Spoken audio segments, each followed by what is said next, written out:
And we're back with more of the Shacknews Awards. We are talking about expanding games. We're going to do Best Expansion of the Year 2023. I'm just going to get into the nominees.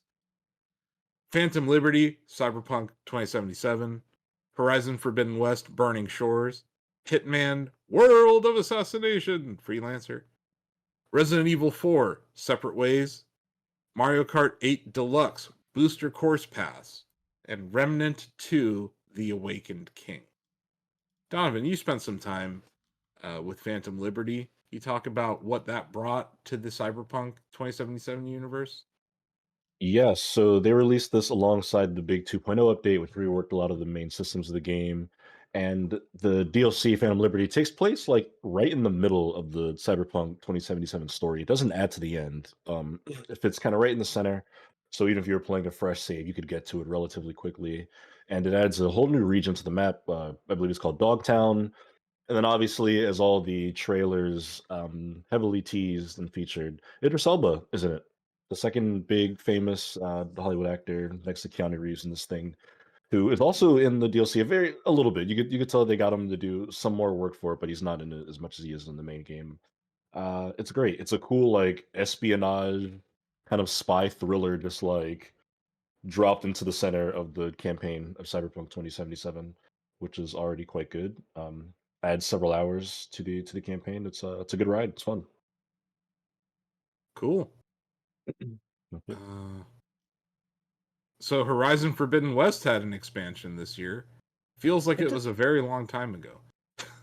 It's the This is the DLC that takes you to Los Angeles because the Mhm. main game. Oh, Um, that's right. yeah, yeah, I think that was the big thing. We saw like the Hollywood sign and the teasers and whatnot, and they had more of those robot dinos and whatnot. Yeah. And like this there's a lot of interesting things in this one. Like Alloy throughout a lot of Horizon has been sort of like self-assertive, and the fact that she is like this unique being that not many people can do what she does, specifically because of her DNA allowing her to access things in the world that others can't. And so throughout the first and second game, she's kind of like she feels burdened to take up this journey alone, and they finally like wrote the story in a way that lets someone into that. Like she develops a relationship with another character, Seika, and I think that's it's a good and like realistic relationship between them. Like there's this person who's supposed to be the savior of the world, and they kind of take it on themselves to sort of carry that burden alone whenever they can, and this other person that sort of forces them to share that burden a little bit.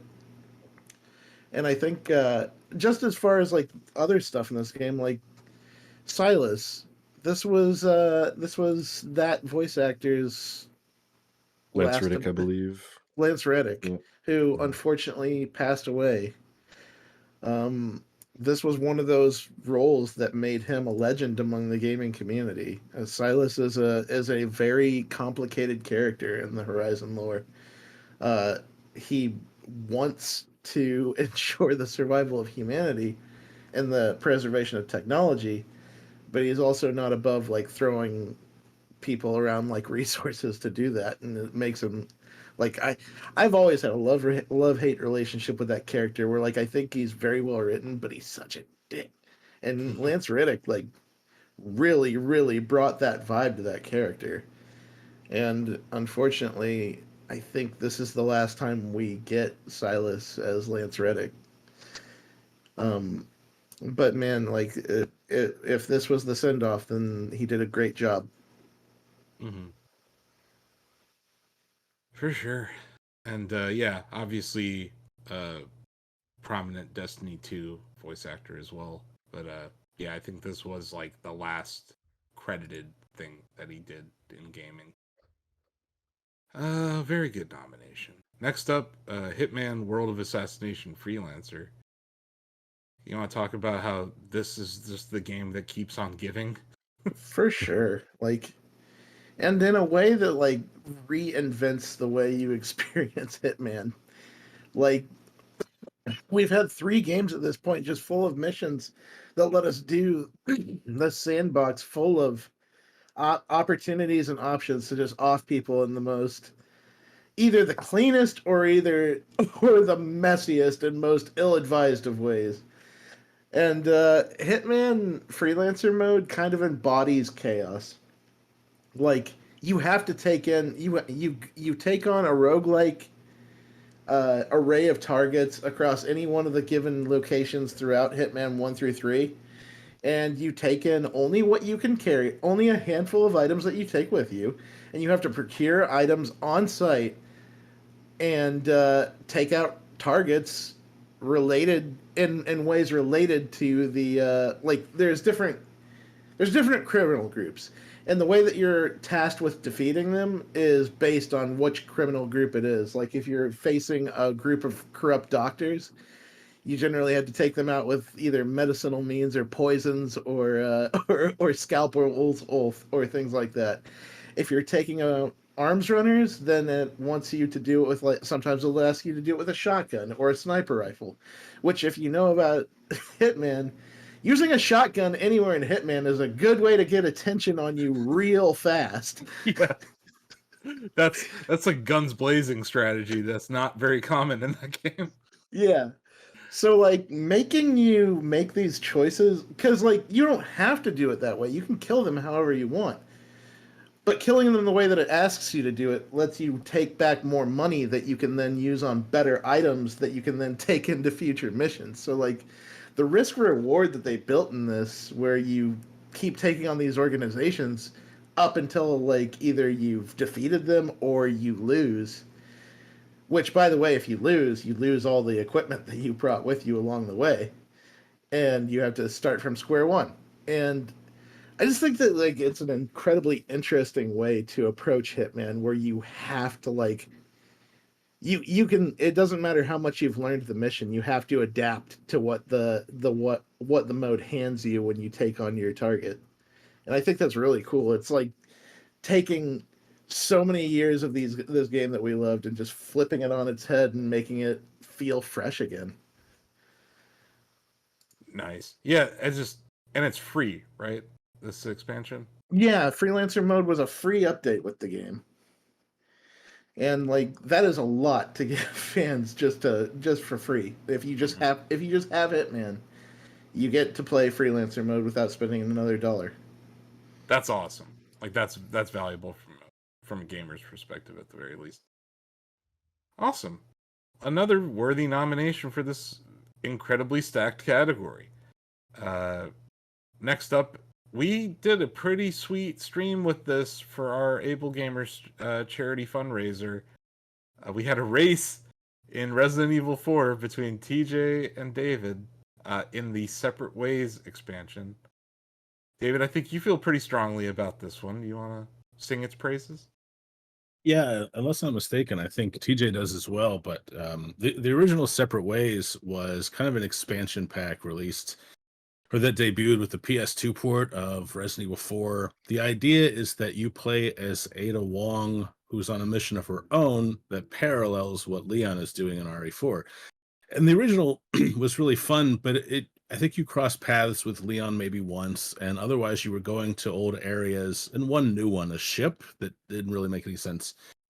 With this one, you parallel Leon a lot more, you run into him a lot more, and even though you still go to familiar areas from the campaign, there are a lot of new ones, but when you go to areas that you played through as Leon, you're doing something different with Ada. Like there is a hedge maze that's one of the coolest parts of the main game.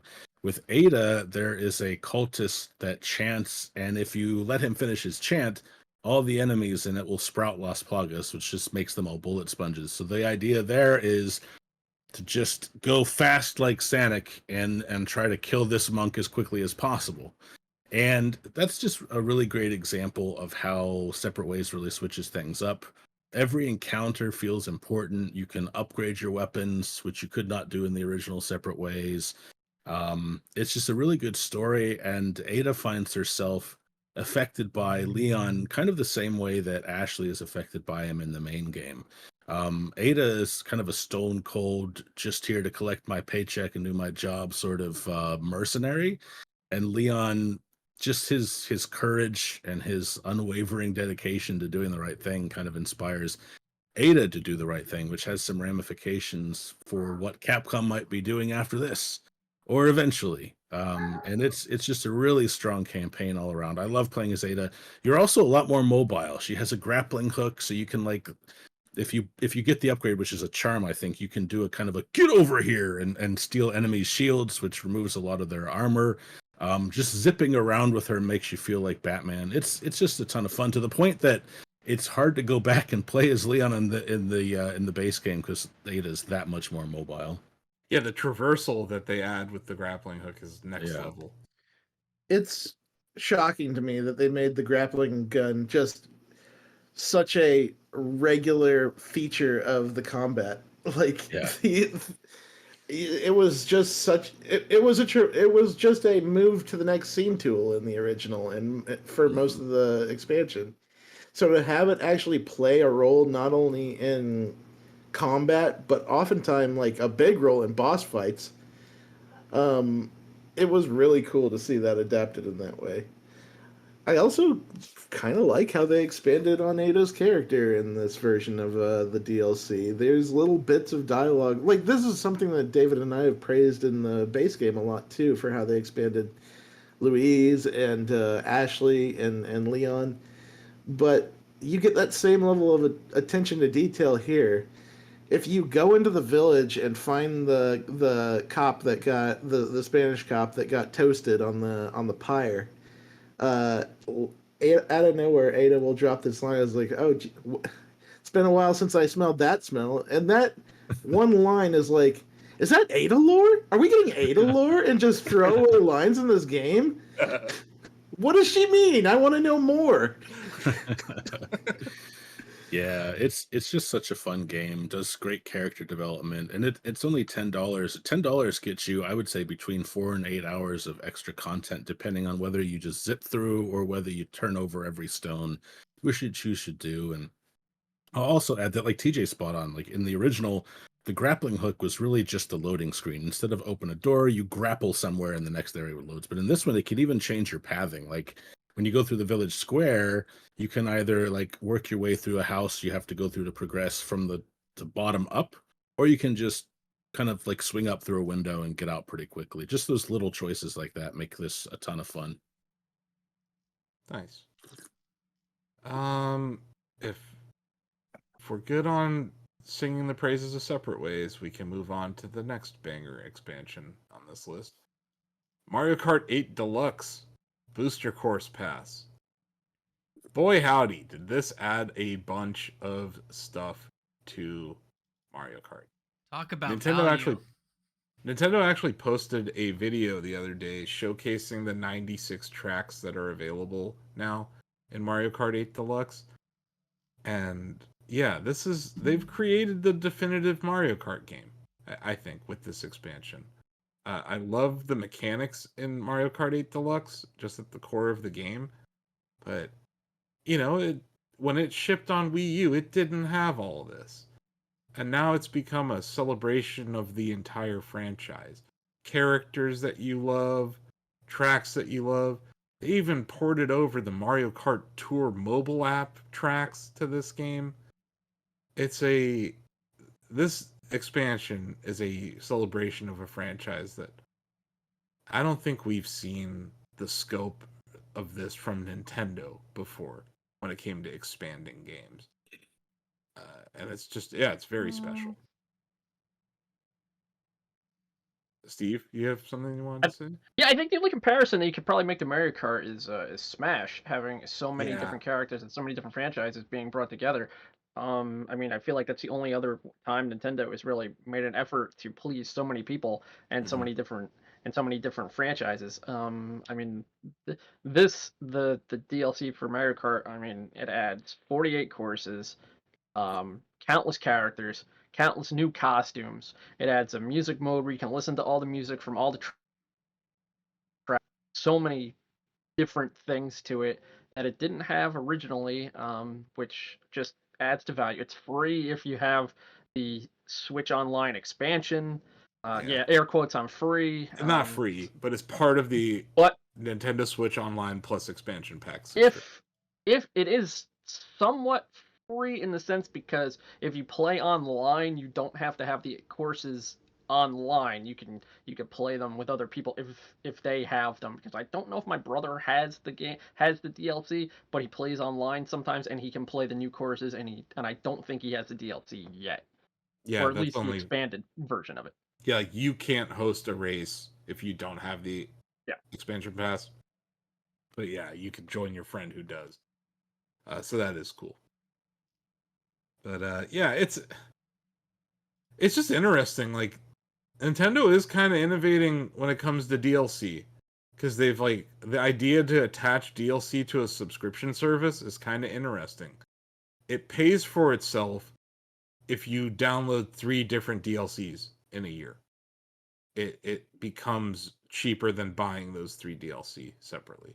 So I do think that there is a value proposition to Nintendo Switch Online plus expansion pack, but that's only if you're someone who like wants the Animal Crossing DLC, wants the Splatoon 3 DLC, and wanted Booster Course Pass. And yeah, I think what you said about Smash is a really good point. In that that's the one time where they really did. I don't want to say they dragged it out, but they kind of dragged out the last 6 fighters that were added to Smash. And in this case, it wasn't that they dragged it out, but they spaced it out in a way where Booster Course Pass kept the game feeling fresh for more than a year. And considering this game was released for Wii U in like 2013 or 2012, the fact that it sold like 3 million units last quarter or whatever is just kind of crazy. They've done an extremely good job with this, and I don't think Mario Kart 8 is selling well this year without Booster Course Pass. Oh, probably not. No, I because agree. it's just brought a lot of attention back onto the game, outside of other factors like the Mario movie effect. But yeah, Booster Course Pass is awesome. It's a really really good expansion, and the recreations of these levels, like they weren't just porting stuff, like they spent time to polish these so that they all look great in that engine, and I appreciate that level of work that went into that. And we got Funky Kong, playable character. Come on, you can go full funky mode now. But yeah, let's move on to the last nominee in this category. Remnant 2, The Awakened King. Remnant 2 itself is a banger of a game that released this year, and they're already out with an expansion. Pretty outstanding. This is the one that added the ritualist archetype, which is one of the many playable classes in the game. Then just a bunch of new dungeons, weapons, items. The game is already chock full of content, it feels like, and they got this out there pretty quickly. Yeah, I was surprised that this came out in the launch year, right? Mhm. Sorry, I'm just Googling. Oh. It does cost money. It is a $10 add-on expansion for the game. I wanted to make sure we before we declared something free or not. But yeah, Remnant 2 is awesome. You know, more Remnant 2 is a good thing. And yeah, I'm happy to see them in this category. Does anyone else want to say something nice about Remnant 2 before we get to voting? Mhm. Nope. All right, cool. Let's get to voting. What do you say? Steve hosts the Steve Tendo show on the Shacknews Twitch channel Monday through Wednesday in the evening. Curious what your best expansion of the year is. Yeah, if I talk about Mario Kart so much, I might not be able to go with Mario Kart, but I gotta pick Mario Kart. It's so well done, so perfect, and I was on the 13th when I streamed the last Steve Tendo show of the year. Nice. TJ. It's not like it was brought up earlier in this conversation is that there are certain expansions here that you say free, but you put quotes around them. You don't do that with freelancer mode. You just get it, and the original way to play Hitman 1 through 3 is still there, and it's just a whole lot of game that IO keeps giving us, and putting like just cherry after cherry on top of that cake. Uh, Freelancer mode is amazing, and it's a fantastic way to re-experience those levels. I'm gonna go with freelancer mode. People should check out the Shacknews contracts in the game too. Pretty cool. Mm-hmm. You can kill a DJ. I helped design that one. It was super fun. Yeah. Yeah, but yeah, shout out to IO for that free expansion. That really did just that game just when you think it might be done, they're like, nope, here's more reason to pull you back in. And I know Bill Lavoie on our staff absolutely loves it too. Greg. Whew. As a gamer, I think value is a big thing, and at $25 and how many courses you get and how long it takes to learn those courses, and if you've never played like Tour before, they have Tour courses. That's just too much of a value there. I have to do a booster course pass. Nice. Donovan. I will go with. Uh, I'll go Resident Evil 4. Separate ways. Let's do it. Trying to make good for the betrayal of No, he's made Well, good. Seems like a good expansion, you know. So David. What's your pick? As much as I love the booster pass, we gave it its flowers last year. We've given it its flowers in other categories. I'm going separate ways. Yeah. That's fair. I'm gonna hold off for a second. Let me get the absentee ballots. What do you guys say? Bill picked Cyberpunk Phantom Liberty. Actually, let me make sure that Bill still wants that. I think it is. Yeah.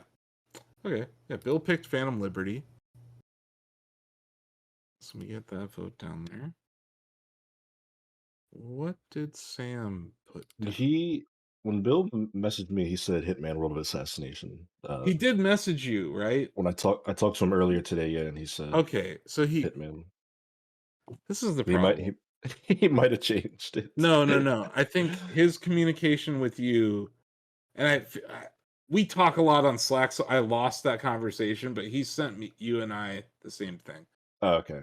So yeah, it is I think Hitman. is But like on the spreadsheet from earlier, I think he Yeah. has a vote for Cyberpunk. But okay, Mhm.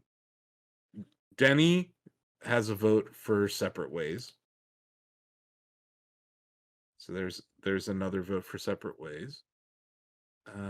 Sam Chandler would be another absentee ballot. Sam chose Cyberpunk Phantom Liberty. So I could cause some sort of runoff election here, but I won't, because I really liked Resident Evil 4 Separate Ways. I enjoyed the hell out of that stream, watching you guys play it. And yeah, I like Ada Wong's a cool character, and she shines in this expansion in a way that they hadn't before. Also, there's like two things you can add to your video game that make me instantly like it more. One is a jetpack, and the other is a grappling hook. So the way that the grappling hook works in Separate Ways, and how it's actually like a thing that's useful, that tipped it for me. So I'm voting for Resident Evil 4 Separate Ways. An excellent video game made better by that expansion. And yeah, Mario Kart 8 Deluxe.